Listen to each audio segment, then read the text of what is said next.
आदरणीय धर्म प्रेमी सज्जनों, सादर नमस्ते। मैं जेठालाल विश्वकर्मा आप सभी का हार्दिक स्वागत करता हूँ। महाभारत सभा पर्व अध्याय 2। देवर्षि नारद जी कहने लगे, हे पार्थ, जो भय से या अपनी धन संपत्ति का नाश होने से तुम्हारी शरण में आया हो अथवा युद्ध में तुमसे हार गया हो, ऐसे शत्रु का तुम पुत्र के समान पालन करते हो या नहीं? हे नरेश्वर, क्या समस्त भूमंडल की प्रजा तुम्हें ही समदर्शी एवं माता पिता के समान विश्वसनीय मानती है या नहीं?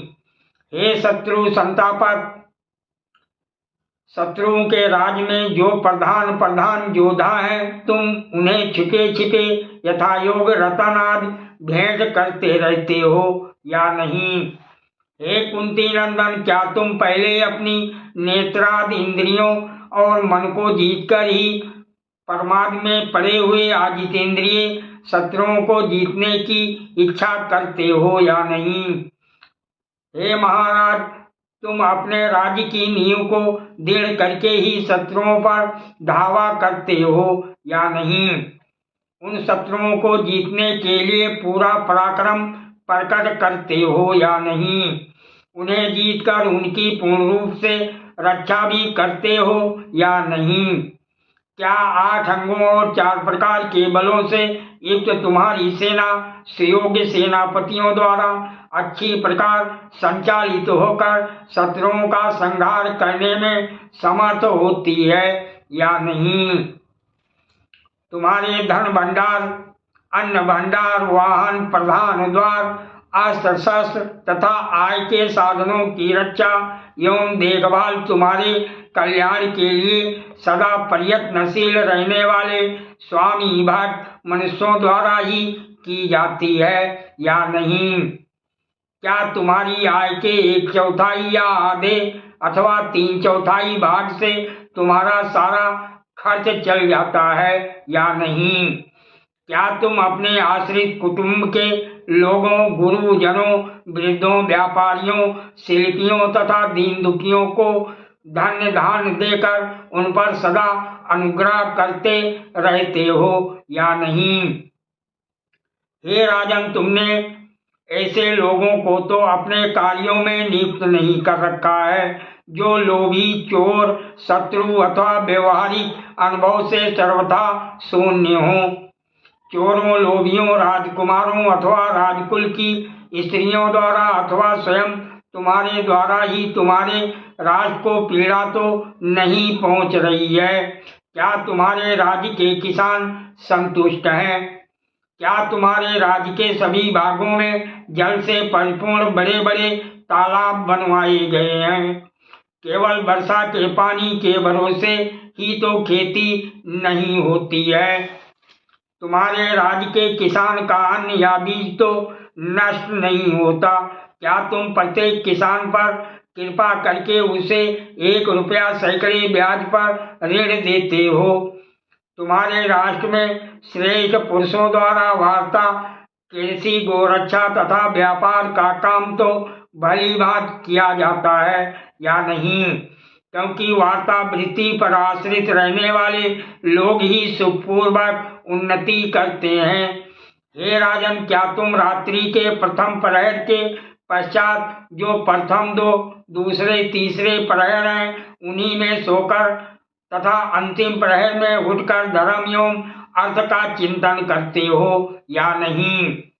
हे पांडु नंदन, तुम प्रतिदिन समय पर उठकर स्नान आदि के पश्चात वस्त्र आभूषणों से अलंकृत हो देश काल के ज्ञाता मंत्रियों के साथ बैठकर प्रार्थी या दर्शनार्थी मनुष्यों की इच्छा पूर्ण करते हो या नहीं?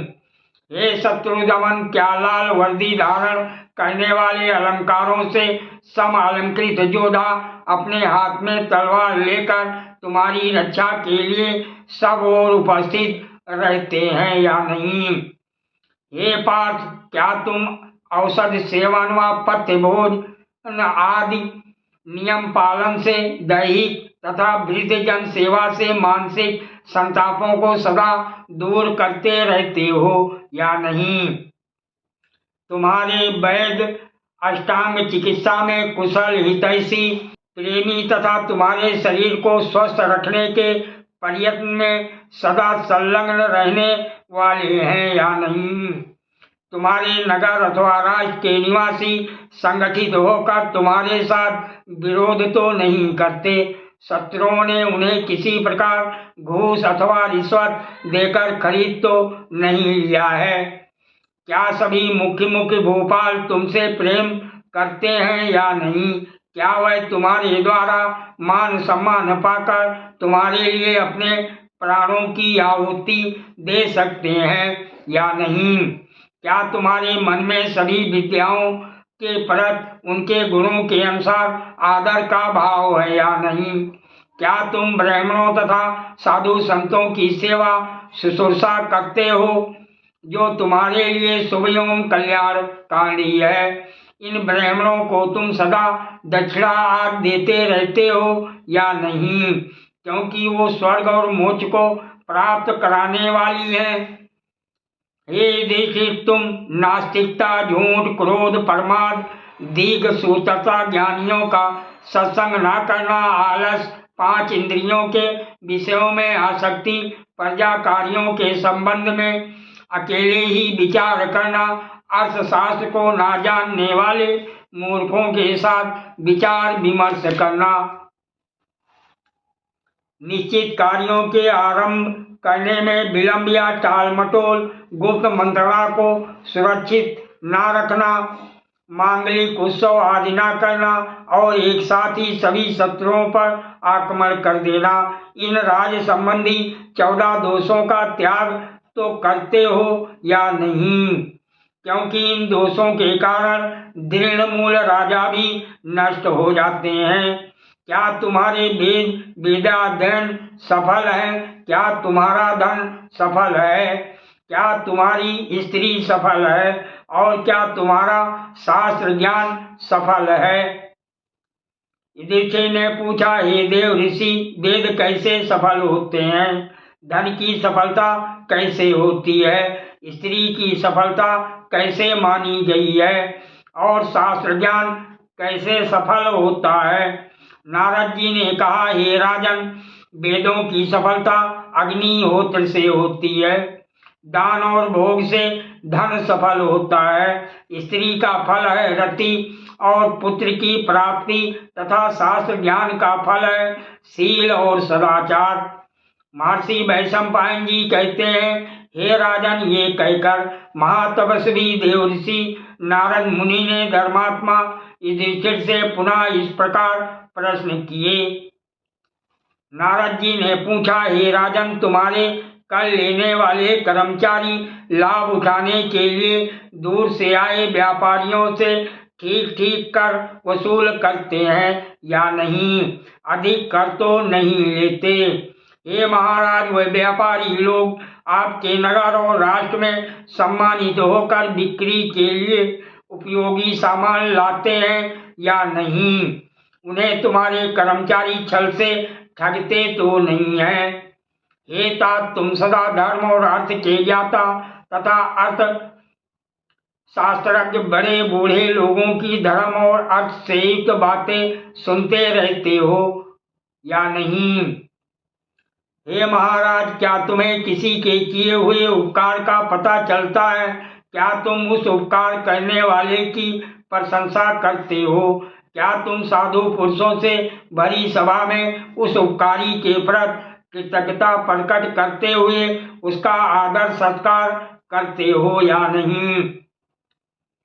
विशद बुद्धि हे भरत श्रेष्ठ, क्या तुम संक्षेप में सिद्धांत का प्रतिपादन करने वाले सभी सूत्र ग्रंथों, हस्ती सूत्र, अश्वसूत्र तथा रथ सूत्र आदि का पठन एवं अभ्यास करते रहते हो या नहीं? हे भरत कुलश्रेष्ठ, क्या तुम्हारे घर पर धनुर्वेद सूत्र, यंत्र सूत्र और नागरिक सूत्र की अच्छी तरह अभ्यास किया जाता है या नहीं? हे निष्पाप नरेश, तुम्हें सब प्रकार के अस्त्र, वेदोक्त दंड विधान तथा शत्रुओं का नाश करने वाले सब प्रकार के प्रयोग ज्ञात हैं या नहीं? क्या तुम अग्नि, सर्प, रोग तथा राक्षसों के भय से अपने संपूर्ण राज्य की रक्षा करते हो या नहीं? हे धर्मज्ञ, क्या तुम अंधों, गूंगों, लंगड़ों, अंगहीनों और बंधु बांधवों से रहित अनाथों तथा सन्यासियों का पिता की भांति पालन करते हो या नहीं? हे महाराज, क्या तुमने निद्रा, आलस्य, भय, क्रोध, कठोरता और दीर्घसूत्रता इन 6 दोषों को त्याग दिया है? युधिष्ठिर जी बोले, हे भगवान, आपने राजधर्म का जो यथार्थ सिद्धांत बताया है वो सर्वथा न्याय उचित है। मैं आपके इस न्याय अनुकूल आदेश का यथाशक्ति पालन करता हूँ। हे मुनिवर, आप बहुत से लोगों का दर्शन करते हुए निरंतर भ्रमण करते रहते हैं। कृपा कर ये बताइए, क्या आपने पहले कहीं ऐसा कोई सभा भवन देखा है? नारद जी ने कहा, हे तात भरत वंशी, हे नरेश, मणि एवं रत्नों से निर्मित जैसी ये सभा है, ऐसी सभा मैंने मनुष्य लोक में ना तो पहले कभी देखी है और ना कानों से ही सुनी है। हे भारत, तुम्हारे भाई तुम्हारी आज्ञा के अधीन है। तुम सारी पृथ्वी को जीतने में समर्थ हो, अतः तुम राजसूय नामक श्रेष्ठ यज्ञ का अनुष्ठान करो।